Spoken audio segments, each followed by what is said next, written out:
در خطر. راست میگه.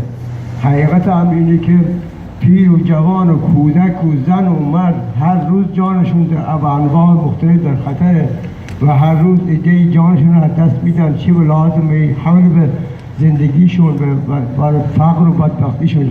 اما این واقعیت یک راه حل دیگری هم داره. ما میگیم رضا شهابی و جنبش کارگری راه حل واقعی جامعه و خلاصی جامعه رو دارن انجام میدن.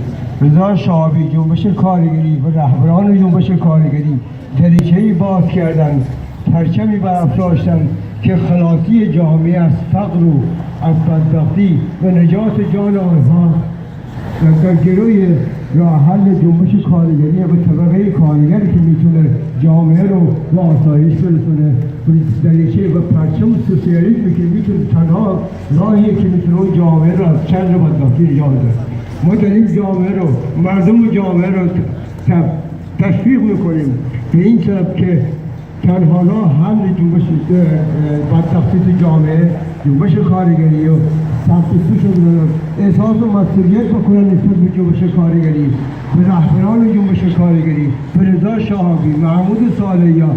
اینها هستن که رهبران جنبشی که میتونن راه حل نهایی رو جلوی جامعه بذارن. هیچ جنبشی دیگری نمیتونه جامعه ایران رو از شر بدبختی جز جنبش کارگری. تمامی جنبش‌ها، از جنبش‌های ناسیونالیسم، از جنبش‌های کورشی و ناسیونالیسم ملی اسلامی، تمامی اینها فقط میتونن عامل بدبختی بیشتری تو جامعه باشن. ما جامعه ایران رو میکنیم احساس و مسئولیت بکنیم به جنبش کارگری برای حل آن. و ممنون از همه دوستانی که تو این هوای سرد تشریف آوردن اینجا. مرسی از همه. مرگ بر جمهوری اسلامی. مرگ بر جمهوری اسلامی. رضا شهابی آزاد باید گردد. فری رضا شهابی نه. Free Reza Shahabi now. Free political prisoners in Iran now. Free political prisoners now. Free political prisoners in Iran. Justice for Reza Shahabi. Justice for Shahabi. خیلی متشکرم رفیق احمد بابایی. خسته نباشید. سخنران بعدی برنامه رفیق جان کلارک هستند که از فعالین قدیمی جنبش ضد سرمایه‌داری، جنبش ضد فقر کانادا و از بنیانگذاران و سازماندهان ائتلاف علیه فقر در اونتاریو هستند. و خیلی خوشحالیم که جان کلارک تونسته امروز در این تظاهرات با ما باشه. Our next speaker is Comrade John Clark. John Clark is a long-time anti-capitalist, workers' rights, anti-poverty activist, and one of the co-founders and key organizers in Ontario Coalition Against Poverty, and has been a long-term supporter of the workers' movement in Iran as well. I welcome John to speak with us today. Thank you so much, John.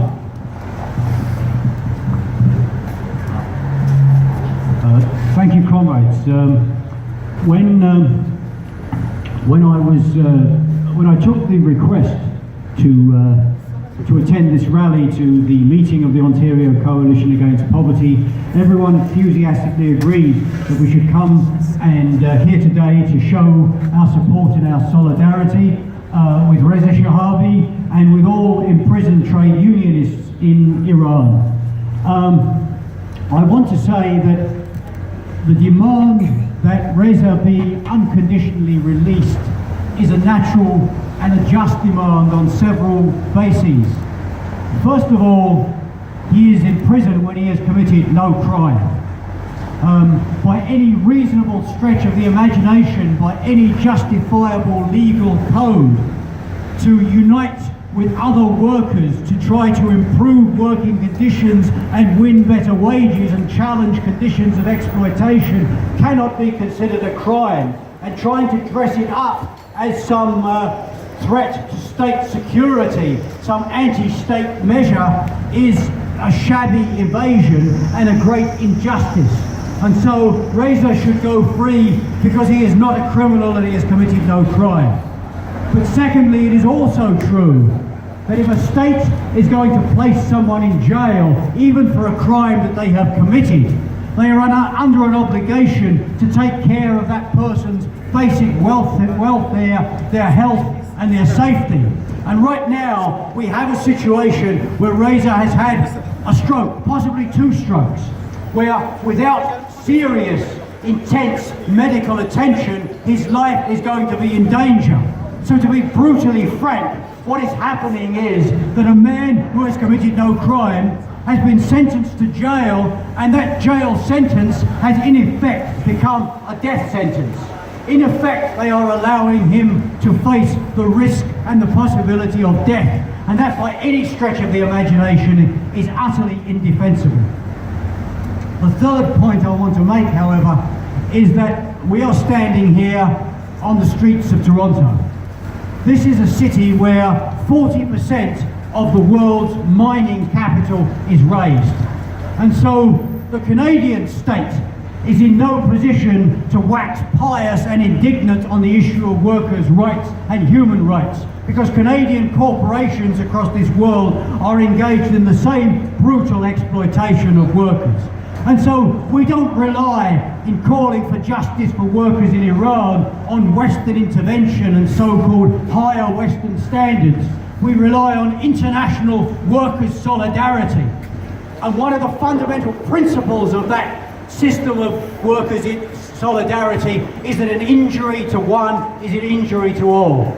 It is disappointing that there are not trade union flags and banners lined up down this street, because the reality is that a brother worker in Iran is facing terrible consequences for the non-existent crime of fighting for workers' rights. And we stand in solidarity with Reza, we stand in solidarity with Iranian workers, we stand in solidarity with workers everywhere who struggle for justice. We demand the unconditional release of Reza today. Thank you.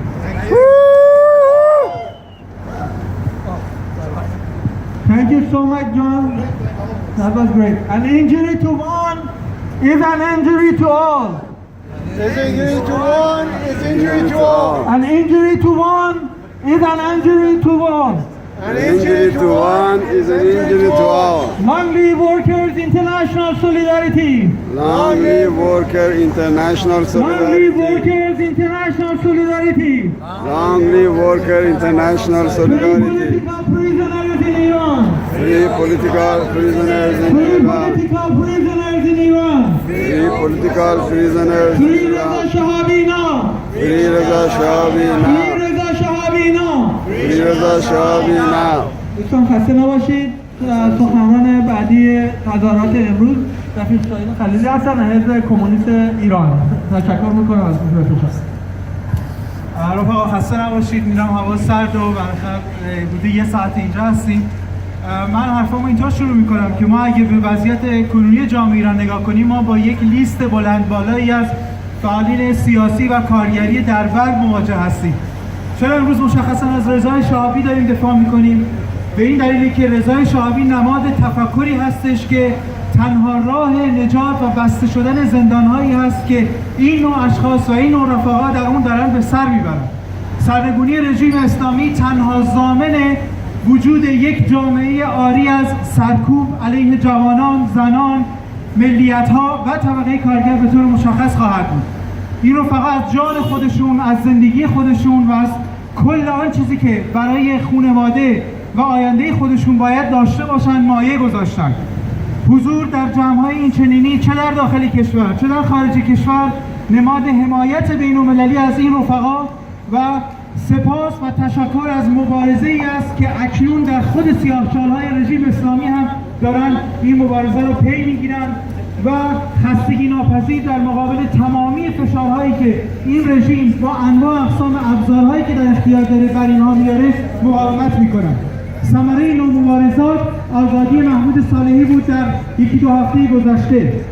اعتراضهای بین‌المللی، حضور در مجامع مختلف و جلب حمایت‌های ارگان‌هایی که مسئله حقوق بشر و مسئله دفاع از طبقه کارگر در ایران براشون مسئله است، مسئله مهمی که امروز ما یک بار دیگه اقدام به این عمل کردیم و به طور دست جمعی و متشکل با دادن فراخوان‌های مشخصی این اقدام رو پیگیری کردیم.